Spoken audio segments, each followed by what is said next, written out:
This, folks, is our moment. How often have you heard it said that this is the worst year in a decade? That this is the worst year in 2 decades?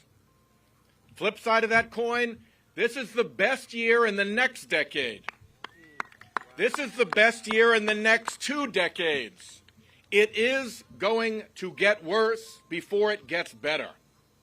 And we have a responsibility now, while we don't have fossil fuel funded Republican control in the House or the Senate, and while we have President Biden in the White House, to get this done. If we miss this moment, it is not clear when we will have a second chance.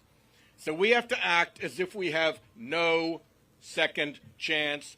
This is it. And that's why we need to fight hard. I'm from an ocean state. Rhode Island is the ocean state. Virginia's got a little bit of ocean too. These New Mexicans, they're a little shy on ocean.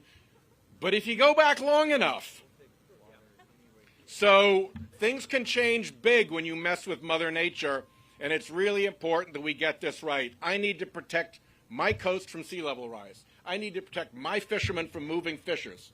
I need to protect all of us from upheaval around the planet. And to do that, I believe we got to make polluters pay.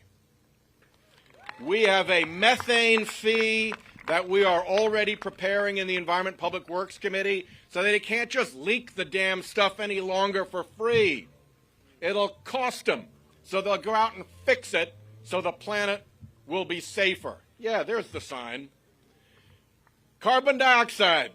We need to have a polluter fee for carbon dioxide. That will power up every other intervention that we do, and it will drive the whole market to a cleaner future. In fact, it's probably the single most powerful intervention that we have. We're going to go after plastics, so they're out of our oceans, and we're looking at shipping because it can dodge around where it chooses to buy its fuels and get out from under a methane fee and a carbon fee. So let's make the polluters pay. Let's make this moment count, and let's make sure we don't miss this important moment. And with that, I'm going to turn it over to Martin Heinrich, who works. Martin and Brian Schatz and I are kind of a trio on this subject, so I love listening to Martin. He wants to electrify everything, including he wants to electrify you right now with his words. If only that was the part I was good at. But, you know, we need a few engineers in the Congress to actually figure out the path here. Who's ready for climate action now? Who's ready for climate action now? I want to just drive home why this is so personal for me. I mean, I've been working on this since I was a college student, putting together a solar car that we drove across the country, raced against other university teams. But it's a different game now because we spent 30 years not fixing the problem. So I want you to turn around and I want you to look at the Washington Monument and look at the color of the sky. That is the West on fire. We have spent 30 years not fixing this problem. We have an opportunity right now to make right by our children. In my home state, we dodged a bullet this year. The fire season hasn't been too bad because for the first time in 3 years, the rains actually came in the summer.